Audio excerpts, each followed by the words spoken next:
உங்களுடைய தங்கம், வெள்ளி, வைர நகைகளை உடனே செல் பண்ணுமா? நம்பிக்கையான நிறுவனம் Max Gold. Call 04445454545. Max Gold, cash for gold. நீ என்ன பெரிய ஜிடி நாயுடுவா அப்படின்னு பசங்க நம்ம படிக்கிற காலத்தில் இப்போ எவ்வளோ பேருக்கு தெரியும் தெரியல. ஏதாவது ஒன்று பசங்க கண்டுபிடிச்சிட்டாங்கன்னா நீ என்ன பெரிய ஜிடி நாயுடா, நீ என்ன பெரிய இதுவா அப்படின்லாம் கேட்பாங்க. அது குறிப்பாக ஜிடி நாயுடு, யார் ஜிடி நாயுடு அப்படின்னு.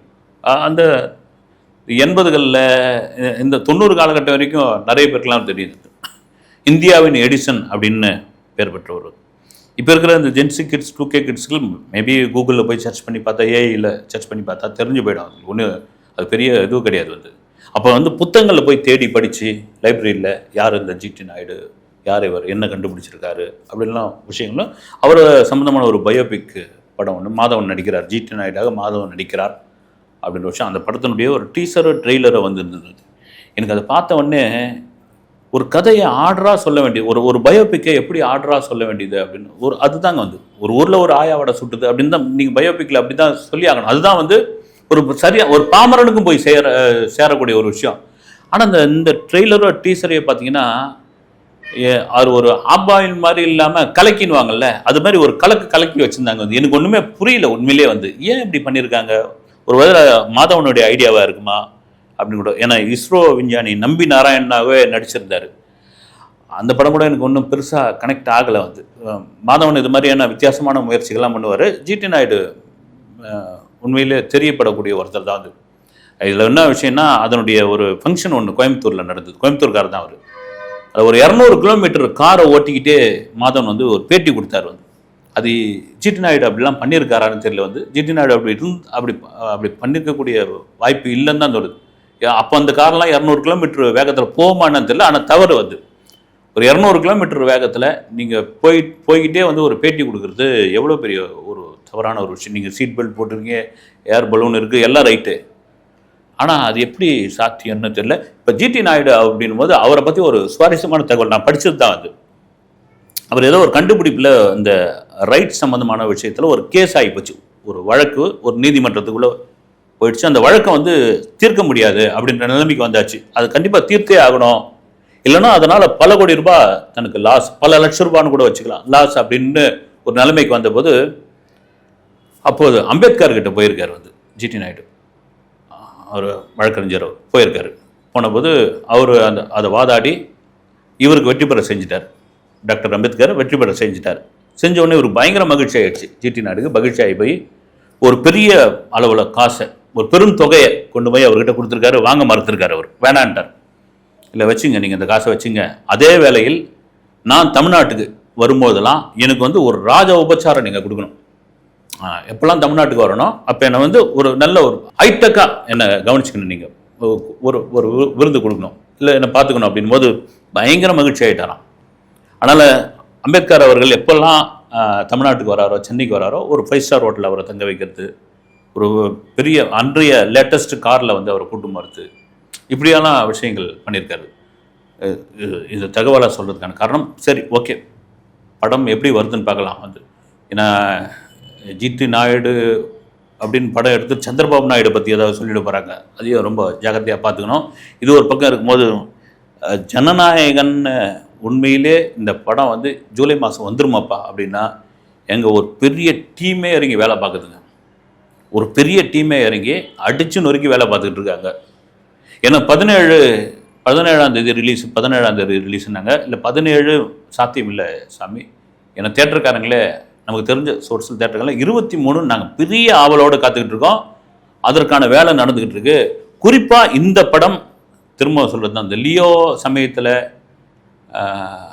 வாரிசு சமயத்தில் கூட கிடையாது, கோட் சமயத்திலாம் அந்த 1000 கோடி அடிக்கும், 1000 கோடி அடிக்கும், யார் சொன்னது அப்படின்லாம் தேடிக்கிட்டு இருந்தாங்க. இல்லை தமிழ் சினிமாவில் 1000 கோடி, விஜய் சிஎம் ஆகிட்டார். விஜய சிஎம் ஆன பிறகு இந்த படத்தை இவ்வளோ, ஒருவேளை ஜனவரி 9ஆம் தேதி இந்த படத்தை ரிலீஸ் பண்ணியிருந்து எனக்கு தெரிஞ்சு அந்த ஓப்பனிங், அந்த ரிப்பீட் ஆடியன்ஸு, அப்போ அரசியல் பரபரப்பில் நிச்சயமாக அந்த படம் ஒரு 700-800 கோடி அடிச்சிருக்கிறதுக்கான வாய்ப்பு இருக்குதுங்க. ஆனாலும் இப்போ என்னென்னா, விஜய் ரசிகர்கள், விஜய் தொண்டர்கள், குறிப்பாக ஃபேமிலி ஆடியன்ஸு வரட்டங்க அந்த படம், நாங்கள் போய் ஃபேமிலியோடு போய் பார்க்கணுன்னு. ஏன்னா வேறு என்டர்டைன்மெண்ட் படங்களே எதுவும் ஓடலைங்க. அவங்களுக்கு. ஆனால் என்டர்டைன்மெண்ட் பார்த்தீங்கன்னா எப்போ பார்த்தாலும் மொபைல் வச்சு ஓடிடியில் எவ்வளோ தான் படம் பார்த்துட்டு இருப்பாங்க அவங்க. அதனால் 23 ஏறக்குறைய கன்ஃபார்ம் அப்படின்னு தியேட்டருக்காரர்கள் மிக மகிழ்ச்சியாக இருக்கிறார்கள். அப்படி ரொம்ப முக்கியமான ஒரு விஷயம், இந்த ஃபர்ஸ்ட் ஷோ இருக்கு இல்லையா, அதை சிஎம் விஜய் வந்து படம் பார்ப்பார் ஆடியன்ஸ் கூட அப்படின்னா வாய்ப்பு இல்லை. ஏன்னா நிச்சயமா அவர் நடிகராக இருக்கும்போதே அதை பார்க்க மாட்டார். காரணம் என்னன்னா ஒன்று பார்க்கக்கூடாதுன்னு கிடையாது. அது எங்கள் சாதாரணமாக வந்தாலே கட்டுக்கடங்காத கூட்டமாக இருக்கும். தியேட்டரில் போய் அவர் உட்காந்துட்டாருன்னா ஏதோ ஒரு படம்னு நினைக்கிறேன், விஜய் நடித்த படத்தினுடைய ஒரு ட்ரெய்லர் ஒன்று தியேட்டரில் அலோவ் பண்ணாங்க பார்க்குறதுக்கு. திருநெல்வேலியில் பாம்பே தியேட்டர்னு நினைக்கிறேன். சீட்டு முழுக்க அப்படியே அடித்து கீழே போட்டு மொத்த சீட்டு அப்படி இருந்த சீட்டு மொத்தம் அப்படி படுத்த படுக்கையாக இருக்கும். அந்த கண்ணாடி அப்படியே அலேக்க பேத்துன்னு வெளியே வந்துடுவாங்க, அந்த முகப்பில் இருந்த கண்ணாடியை வந்து. அதன் பிறகு அந்த ப்ரொடக்ஷன் நிறுவனம் அதுக்கான காஸ்ட்டை கொடுத்துட்டாங்கன்னு ஒரு தகவல்லாம் வந்தது. இல்லை ஒரு சின்ன ஒரு ட்ரெய்லர் போட்டு காமிச்சதுக்கு இது மாதிரி அப்படின்னா சிஎம் வந்து அந்த படத்தை பார்க்க வராருன்னா என்ன ஆகும், வந்து கூட்டம் கட்டி மேயும், அதை விரும்ப மாட்டார். அது ஒரு பெரிய சர்ச்சையாக மாறும். அதே வேளையில் இன்னொரு முக்கியமான ஒரு விஷயம், இப்போ காத்துக்கிட்டு இருக்காங்க ஒரு பெரிய குரூப் வந்து அந்த ஜனநாயகன் படத்துக்கு பிளாக்ல கள்ள மார்க்கெட்டில் எவ்வளோ ரூபாய்க்கு அந்த டிக்கெட் விற்கப்படுகிறது, விற்பாங்க அப்படின்னு. இல்லை அரசாங்கம் நிர்ணயித்த விலை தான், கவுண்டரில் தான் டிக்கெட் கொடுக்கப்படும், முன்பதிவில் டிக்கெட்டை வாங்கிக்கோங்க, மற்றபடிலாம் அதை வந்து பிளாக்ல கொடுக்க முடியாது. ஏங்க அந்த படத்தை நாங்கள் வந்து பைரஸில் பார்த்தாச்சுங்க, சும்மா ஓவராக பில்டப் கொடுக்குறீங்க வந்து. பகவந்த் கேசரி தானே அது வந்து, அது என்ன வந்து அந்த படத்துக்கு வந்து உடனே இது பண்ணிங்கன்னா, ஏங்க பகவந்த் கேசரியோ பைரஸியில் படம் பார்த்தீங்களோ இல்லை ஒரு படம் டிலே ஆகி 7 மாதம் கழிச்சு வருதோ, ஆனால் தமிழக முதலமைச்சர் ஜோசப் விஜய் அப்படின்னு அந்த டைட்டில் கார்டு பார்க்கறதுக்காகவே அவ்வளோ பெரிய கூட்டம் போங்க. இது மிகைப்படுத்துறது கிடையாது. ரெண்டாவது ஃபேமிலி ஆடியன்ஸ் வந்து என்னதான் இருக்குது, வாங்க ஃபேமிலியோட நம்ம சிஎம் நடிச்சிருக்கிறாரா, அவரோட கடைசி படமா என்னதான் இருக்குது, போய் பார்ப்போம் வாங்க அப்படின்ட்டு போகிறதுக்கான வாய்ப்பு நிறைய இருக்குது. இல்லை இருக்குது அப்படின்னு கூட சொல்லலாம். ஆமாம், தியேட்டருக்காரங்க தான் குச்சியில் இருக்காங்க. பார்ப்போம். இது ஒரு பக்கம் இருக்கும்போது ஜிவி பிரகாஷ் பாட்டை எவ்வளோ பேர் எடுத்து யூஸ் பண்ணிக்கிட்டு இருக்காங்க. ஒரு முக்கியமான மியூசிக் டைரக்டருங்க அவர். நடிகரா எப்படின்றத தாண்டி மிக முக்கியமான ஒரு இசையமைப்பாளர் ஜிவி பிரகாஷ். நல்ல மனிதர் கூட. நல்ல மனிதர் முன்ன இந்த கால் ஷீட்டு சொதப்படுறது, அப்புறம் சம்பளம் யாரை குறைய வாங்கிக்கிறது, பெரிய தொந்தரவு இல்லாத ஒரு நபர் வந்து இந்த பந்தா பண்ணுறது. நான் ஒரு ப்ரொடியூசர்கிட்ட பேசியிருந்தப்போ சொன்னார் வந்து, சார் அவருக்கு வந்து மதுரையில் ஷூட்டிங்கு, நாங்கள் வந்து ஃப்ளைட் டிக்கெட் போட்டு வச்சுருந்தா அவர் ஃப்ளைட் டிக்கெட்டை கையில் கொடுத்துட்டு அவருடைய பென்ஸ் காரில் பெட்ரோல் போட்டுக்கிட்டு அவர் பாட்டுன்னு வந்துகிட்டு இருக்காரு. சொன்ன டைமுக்கு வந்துட்டாரு. அது அவருடைய சொந்த செலவில் வந்திருக்காரு. அப்படி ஒரு நபர் சார் அவர் அப்படின்னு. இப்போ சொல்ல போகிற விஷயம் என்ன, ஹாப்பி ராஜ்னு ஒரு படம் அவரது ரிலீஸ் ஆச்சு இல்லைங்களா, அந்த படம் வெற்றியா தோல்வியா பெரிய இட்டாத்தை தாண்டி அதில் பொதுவாக எம் மனசு சொந்தம் அப்படின்னு ஒரு பாட்டை யூஸ் பண்ணியிருப்பாங்க முரட்டு காலையில். வழக்கம் போல் இளையராஜா தரப்பிலிருந்து எப்படி நீங்கள் அனுமதி வாங்காமல் அந்த பாட்டை யூஸ் பண்ணியிருக்கலாம் அப்படின்னு சொல்லி இப்போ நீதிமன்றம் மூலமாக போய் அந்த பாட்டை நீக்கணும்னு சொல்லியிருக்காங்க.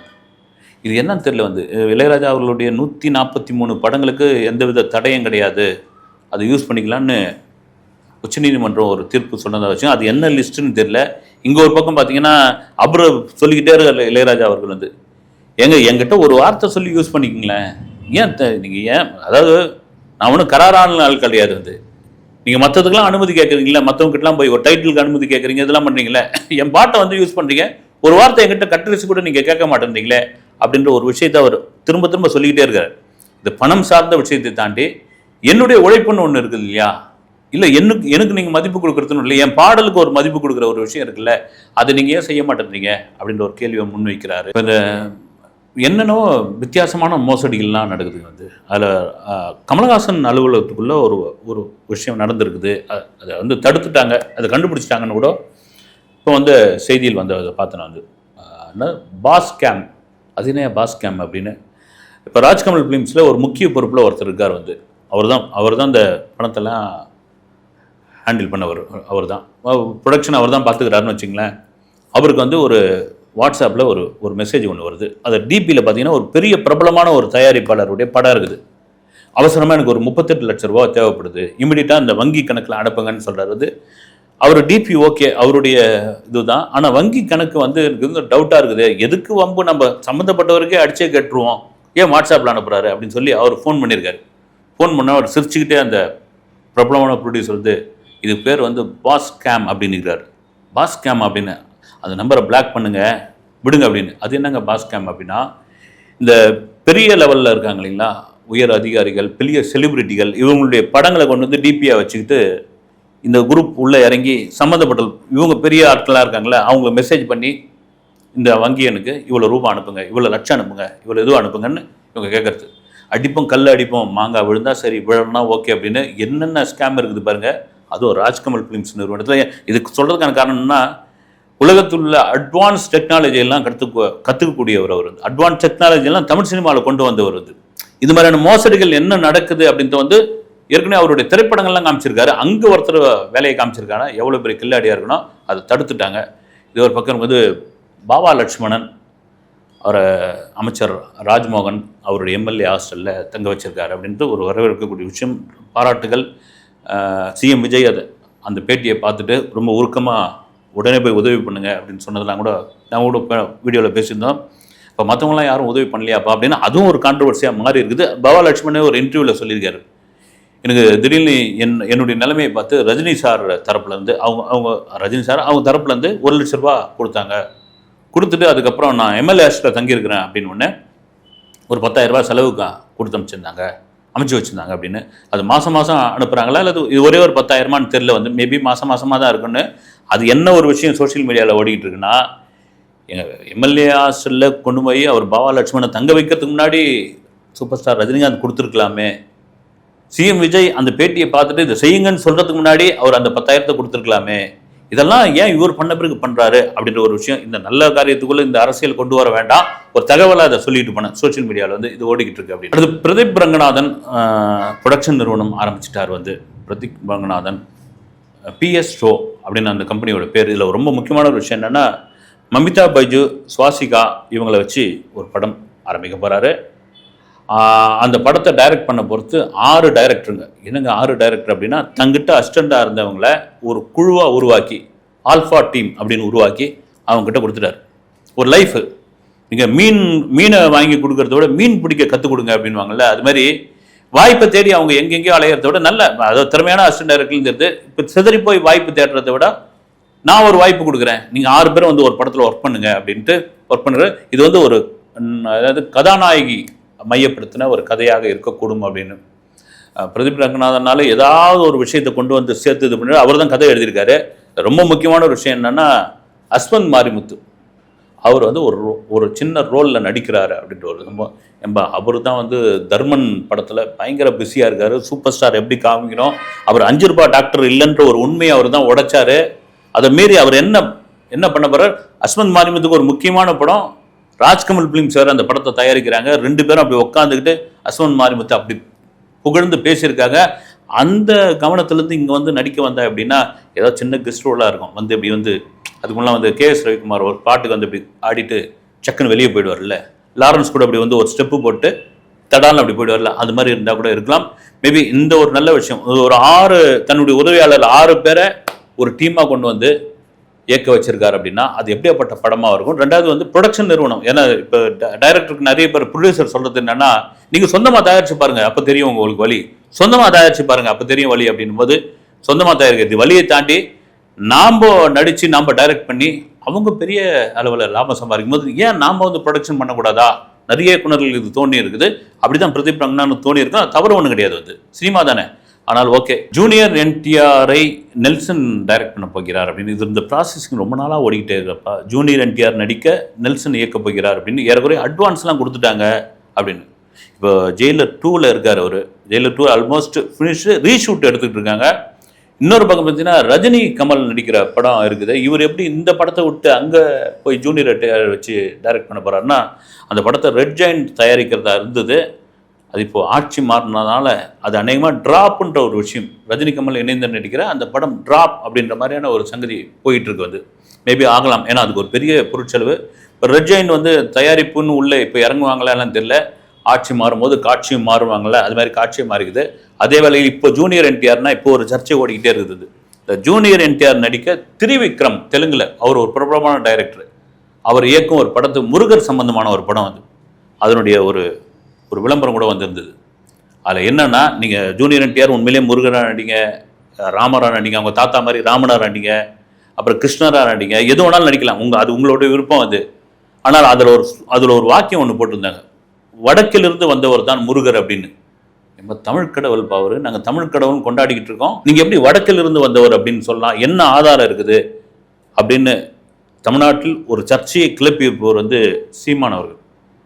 எப்படி நீ சொல்லலாம் என் முப்பாட்டன் முருகனை வந்து நீங்கள் எங்கேருந்து அப்படின்னு.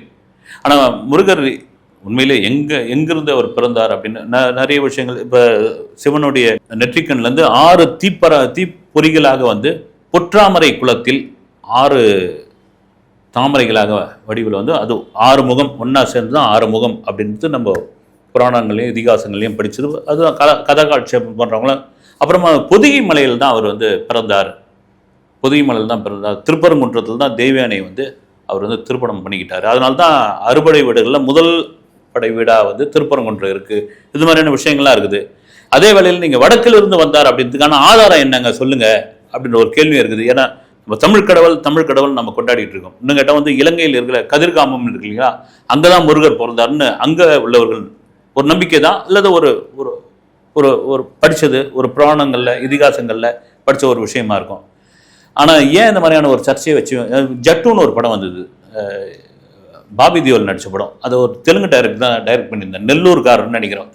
அறகுறையா அந்த ஈழ சம்பந்தமான விஷயங்கள்லாம் தெரிஞ்சுக்கிட்டு ரொம்ப அறகுறையா அதில் வந்து வில்லனை ஒரு மாதிரி காமிச்சிருப்பார் வந்து அந்த ஜட்டு படத்தை. அதுக்கு எதிர்ப்பெல்லாம் பண்ண பார்த்தாங்க. அந்த படம் வந்து சரியாக ஓடலை.